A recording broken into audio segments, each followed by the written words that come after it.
અમદાવાદની 7 ડે સ્કૂલમાં તાજેતરમાં જ વિદ્યાર્થી દ્વારા વિદ્યાર્થીની હત્યા કરાતા તેના ઘેરા પ્રત્યાઘાતો સમગ્ર રાજ્યમાં પડ્યા છે।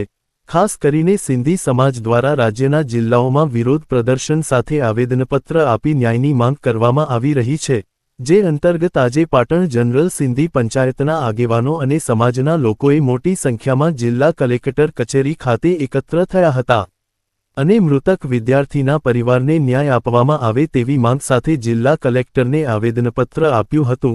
હત્યા કરનારની સાથે જે લોકો સંડોવાયેલા હોય તેઓની સામે કડક કાર્યવાહી કરવામાં આવે ઉપરાંત 7 ડે સ્કૂલની જે બેદરકારી સામે આવી છે તેને અનુલક્ષીને સ્કૂલની માન્યતા રદ કરવામાં આવે તેવી પણ માંગ સમાજ દ્વારા કરવામાં આવી હતી।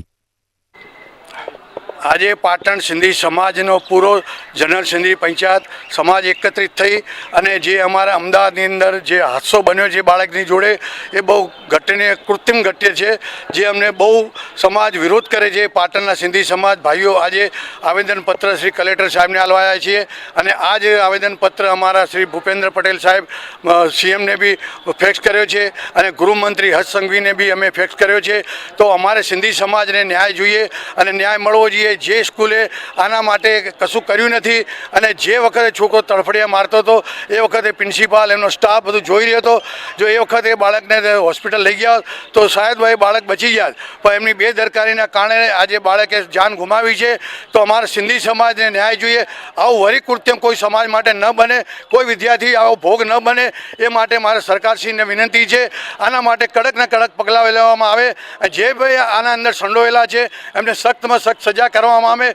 જે વિદ્યાર્થી આના પર હુમલો કર્યો છે એની સાથે જે પણ સાથ સહકાર આલેલા છે એમને પણ સંડોવણી હોય એમને પણ સજા આલવી જોઈએ એવી અમારી સિંધી સમાજની માગણી છે। આખા હિન્દુસ્તાનભરમાં સિંધી સમાજને ખૂબ જ રોષ છે।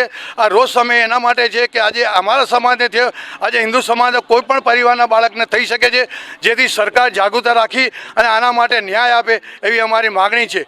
આયો લાલ ઝૂલેલાલ। મારું નામ હરેશભાઈ લાલવાણી, પાટણ શહેર પ્રમુખ, સિંધી સમાજના પ્રમુખ। અને